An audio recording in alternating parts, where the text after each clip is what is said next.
The Brooklyn Nets, they beat the Clippers after beating the Lakers, and it was Harden and Kyrie that carried them, combining for 65 points. Jalen, what do you think about this net streak? Shame on you when you step through too. It's terrific to watch how Kyrie Irving, I was watching him play basketball, and I came with a new nickname for him. Kyverson. When I'm watching him, it's like a combination of Kobe Bryant and Allen Iverson. That's how he's playing right now. And when he goes to James Harden and says, I want you to be focused on the point guard responsibilities, what he's basically saying is, you worry about keeping those other guys happy, including me. Let me go out and score buckets. And that's what he's focused on doing. And it's actually been a joy to watch both of those guys tag team with KD out. It was, and it was with both Kyrie and KD out that James Harden took over to beat that Phoenix team. They beat the Warriors, they beat the Sacramento Kings, they beat the Suns, they beat the Lakers, and now they beat the Clippers. They're on a 6-game win streak, and everyone criticized their defense. Well, guess what?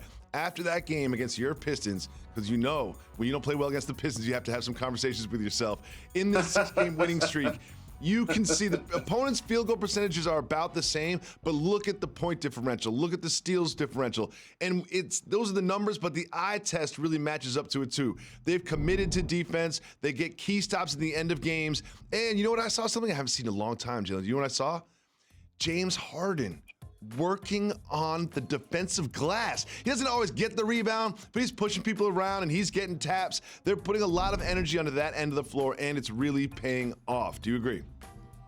I definitely agree. And the one thing I still want to see that they're going to have to iron out, Jacoby, is they're still taking turns, and it's two of the dynamic three.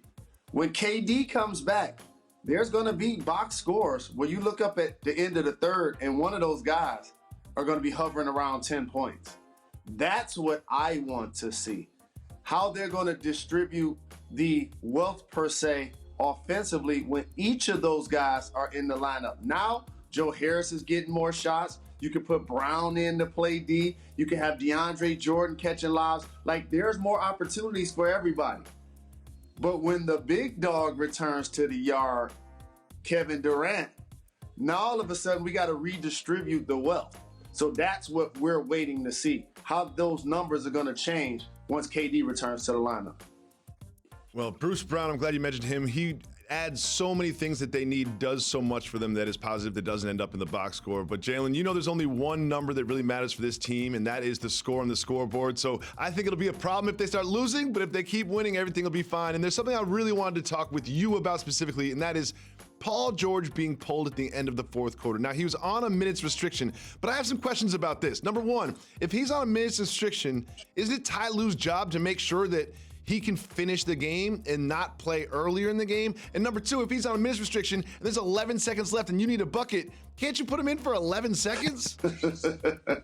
It's one of those things, Jacoby. I hate to tell this to media members and fans, but on some teams, most teams, the coach and or the player now have to tell the training staff and or management that I want to play anyway.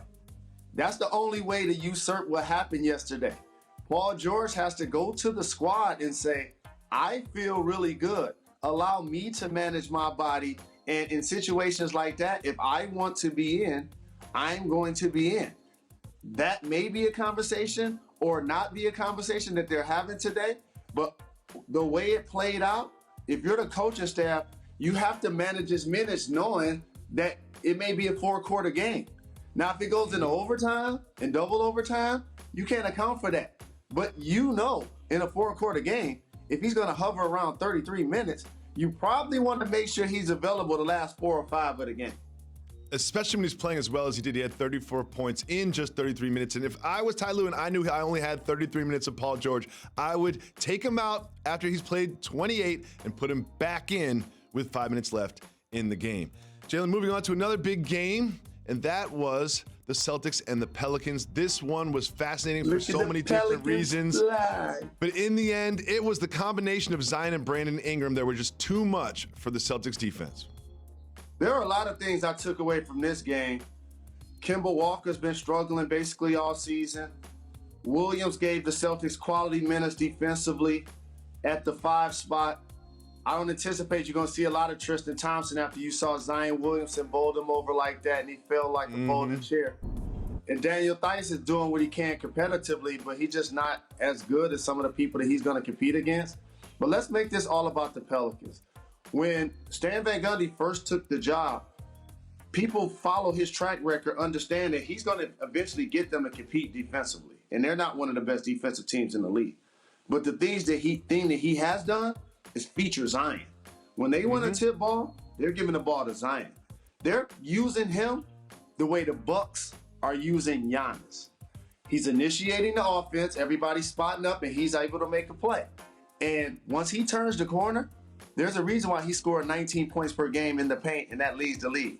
He's virtually unstoppable. And when you cut him off, he has the handle. He has the skills to kick it out to Ingram, who hit the dagger and still gave me a nice 33 points in a win. Yeah, Zion had some really nice assists, and I just love the way that they're using him. He's got the ball in his hand. He's dribbling more than I've ever seen him dribble in his career thus far, and it worked out. But it is worth mentioning, the Celtics were up by 24 points in this game, and they were kind of cruising. I kind of took my eye off the TV for a while, thinking it was going to be a blowout, and then they fell apart. The Celtics certainly have some things that they need to address, as you mentioned earlier.